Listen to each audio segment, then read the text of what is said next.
que van a ver referenciado también los puedo enviar, y como dice Erwin, un Twitter académico de pura nefrología, donde a las 7 de la mañana de México y 4 de la tarde de México se ponen 2 artículos que yo encuentro de interés. Bien, esta es mi declaración de conflicto de interés. Rápidamente, pues participo para soporte renal, para ICGLT2, para cardiorrenal y anemia prácticamente, pero creo que lo más importante para esta plática es que soy nefrólogo y obviamente está polarizada para eso. Esta es la agenda. Vamos a ver incidencia de la lesión renal aguda por COVID, las alteraciones renales asociadas y la fisiopato explicada por los efectos directos del SARS-CoV-2 y los indirectos. Vamos a ver la incidencia. Ven cómo la incidencia ha cambiado dramáticamente, pues depende de cuándo y de dónde leamos la literatura. En esta revisión se vio que va desde 0%, recordemos aquel primer reporte de Wuhan, donde decían 0% de pacientes tienen lesión renal aguda, hasta números dramáticos de 78% vistos en unidades de terapia intensiva, como en Nueva York, por ejemplo. Después ha habido más datos que nos dicen que obviamente pudiéramos dividir esta incidencia en dos partes. Aquellos pacientes que llegan al hospital con lesión renal aguda, que es 1 de cada 3, vean 37%, y desde luego aquellos que están críticamente enfermos en terapia, intubados con vasopresores, que es hasta 57%.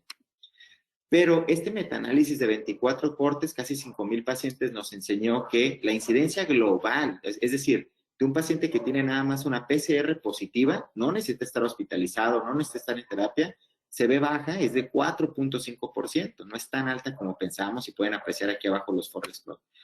Pero si somos un poco más finos en decir a qué nos referimos con alteraciones renales, este metaanálisis diferente, 24 estudios, casi 5,000 pacientes, dice que nada más elevar creatinina, nada más, es casi el 10% de los pacientes, y elevar el BUN, el 13% de los pacientes.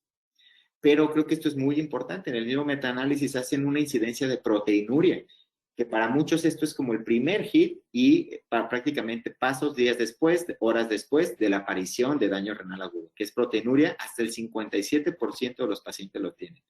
Creo que esto, insisto, vale la pena mucho recordarlo. Esto obviamente sería una bandera amarilla para tenerle mucho más cuidado a ese paciente.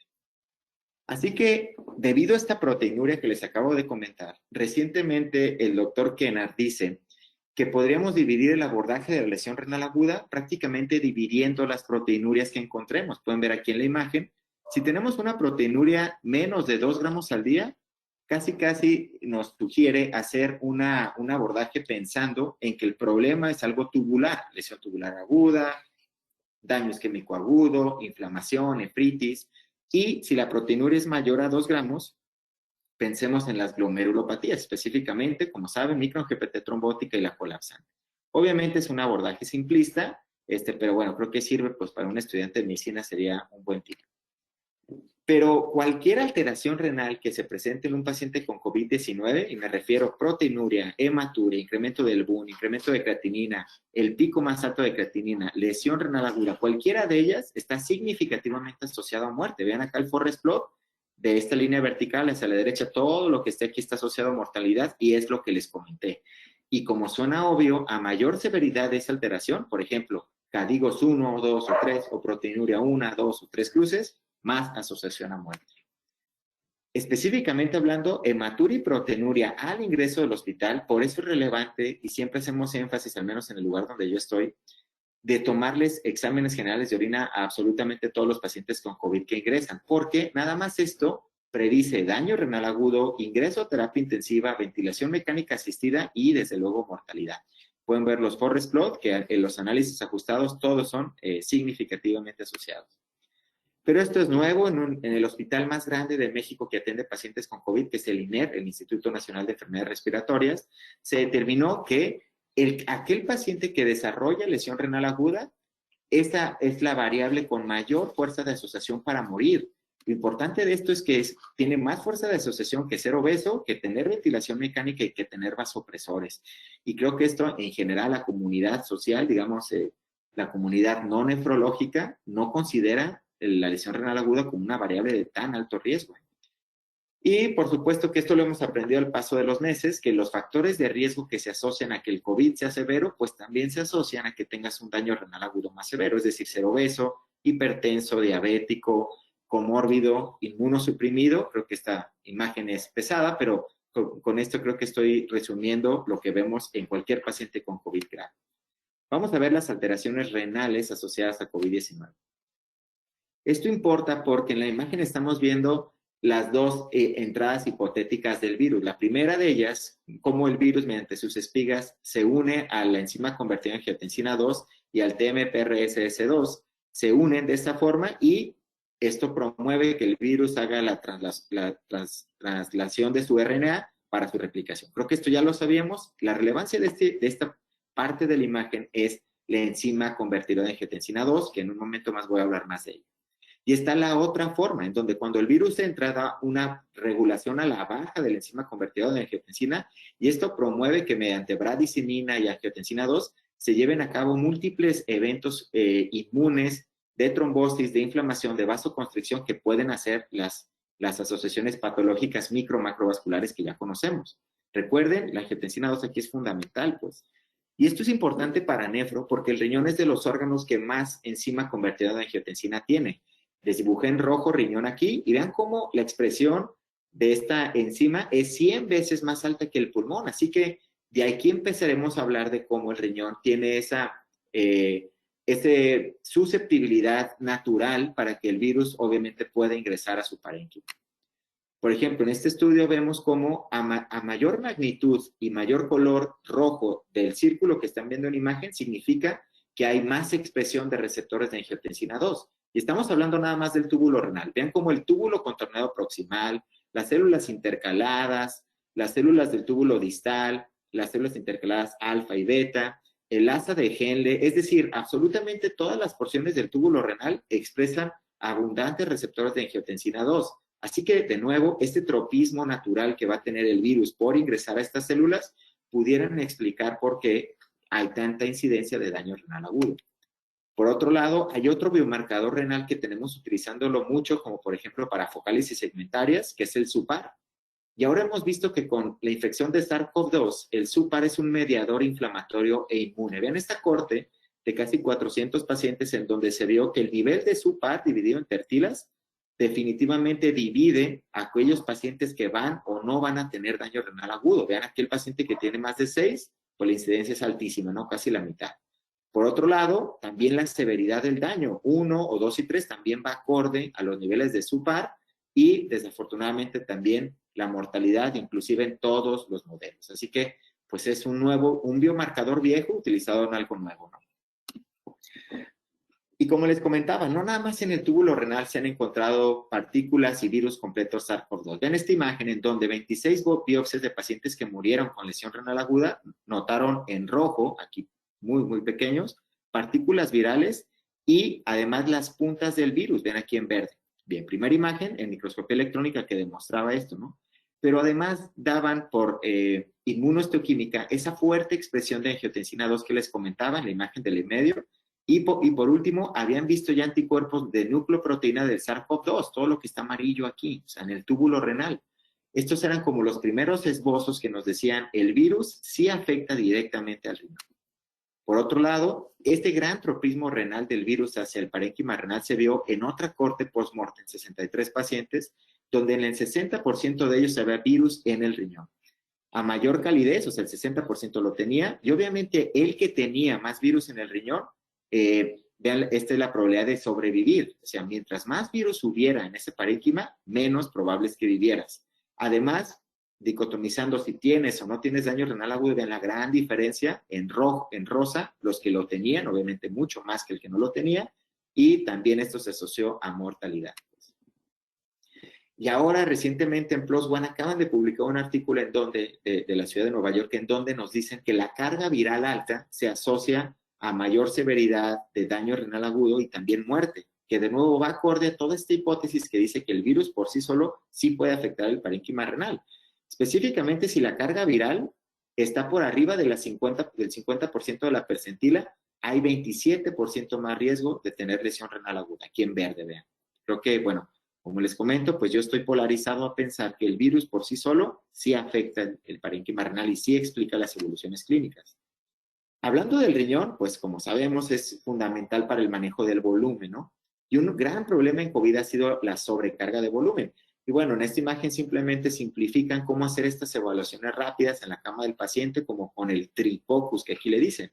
Es decir, evaluando líneas pleurales, evaluando función cardíaca y evaluando el VEXUS, que es la cava, la aorta, la suprahepática, la hepática, ¿no? Y las renales. Con todo esto, puedes saber de manera objetiva qué paciente sí tiene o no sobrecarga, que obviamente esto es algo muy común en lesión renal aguda. Por otro lado, veamos cómo la disfunción del túbulo contorneado proximal, nada más del túbulo contorneado proximal, puede explicarse por el virus, ya lo dije, por la tormenta de citocinas y por los cambios hemodinámicos propios de un paciente críticamente enfermo. Pero vamos a ver clínicas de disfunción tubular, como por ejemplo proteinuria de bajo peso molecular, uricosuria, fosfaturia, aminoaciduria, algo así parecido como un Fanconi adquirido, ¿no? Bien. Hablando de electrolitos del túbulo renal, vamos a ver hipocalemia. Esto es súper importante. Considero una de las imágenes más importantes desde la positiva.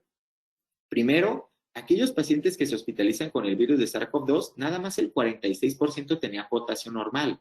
Y en las siguientes imágenes vamos a ver que la hipocalemia y la severidad de la hipocalemia correlaciona con otras variables que ya sabemos que se asocian a muerte, como por ejemplo linfopenia, como por ejemplo BCG, velocidad de sedimentación globular, por ejemplo DHL, por ejemplo proteína C reactiva, CK y CPKMB. Es decir, si tienes hipocalemia va a haber más frecuencia de ese evento y si tienes hipocalemia severa, todavía con más frecuencia. Y esta es la hipótesis que de nuevo suena totalmente racional. Las pérdidas renales de potasio es porque el SARS-CoV-2 se une a la enzima convertidora de angiotensina y esto consecuentemente sobreactiva el sistema renina-angiotensina-aldosterona con la subsecuente hipocalemia. Hiponatremia también, hablando de alteraciones electrolíticas. En Nueva York se vio que 1 de cada 3 pacientes tiene hiponatremia. Y obviamente esta hiponatremia si es leve o severa, mientras más severa sea, se asocia a muerte, a ventilación mecánica y a que no te vayas a casa, al alta. De hecho, a muerte incrementa 43% el riesgo, incluso en el análisis ajustado, y en más o menos 1 de cada 3 pacientes, que fue la mayoría, se asumía que el paciente tenía un CIJAD. Y esto es por un estímulo no osmótico de ADH debido a altos niveles de interleucina 6 que hemos escuchado a lo largo del tiempo, ¿no? Bien, hablando de alteraciones renales, pues el sedimento urinario, ¿no? Claro que pues en esta corte que es pequeña de 20 pacientes, el doctor Juan Carlos Vélez nos enseñó que el 85% de los pacientes ese sedimento urinario correspondía a algo así como un daño tubular agudo, 85%, casi todos pues obviamente. Imágenes como las que vemos en la parte derecha de la pantalla, nos las mostraron en el artículo, y creo que de nuevo esto pues va acorde a un paciente críticamente enfermo, pues es también el tipo de daño que más observamos. Esta imagen es muy, muy importante. En este artículo se vio que el 100% de los pacientes que tuvo una neumonía grave por COVID, por SARS-CoV-2, tenía riñones inflamados. Esto lo vieron en casi 60 pacientes en donde la tomografía la bajaban hasta el abdomen. Y cuando llegaban a los riñones, ven aquí en azul y en rojo, acorde a las unidades Hounsfield, veían qué riñones estaban inflamados. La unidad Hounsfield normal es de 38 o más. Esto es normal, un riñón normal. Y noten cómo el 100% de los pacientes tenía menos de 38, de hecho la media fue 26 de unidades Hounsfield, lo cual sugiere que son riñones inflamados y edematosos. De nuevo, pues esa alta inflamación, ¿no? Ahora vamos a ver los efectos directos del virus sobre el parénquima renal. Y esta es una pregunta discutida en múltiples foros, lo acabamos de discutir en el GLONCOM del fin de semana pasado, en donde decíamos, el virus SARS-CoV-2 infecta directamente al riñón, y como les decía, yo estoy polarizado, les estoy poniendo aquí evidencia de que sí afecta el riñón. Vean, esto es porque se ha demostrado el RNA viral por inmunohistoquímica en el parénquima renal. 2, ha habido proteínas virales detectadas por inmunohistoquímica. Además, hay virus vivos en orina y además, en la microscopía electrónica se han demostrado partículas virales. Es decir, ¿qué más queremos? Pues hemos visto el virus en el parénquima. Ahora, demostrar casualidad creo que es difícil aún, pero con los estudios que les he demostrado antes sobre la carga viral y todo esto, pues creo que se refuerzan estas ideas.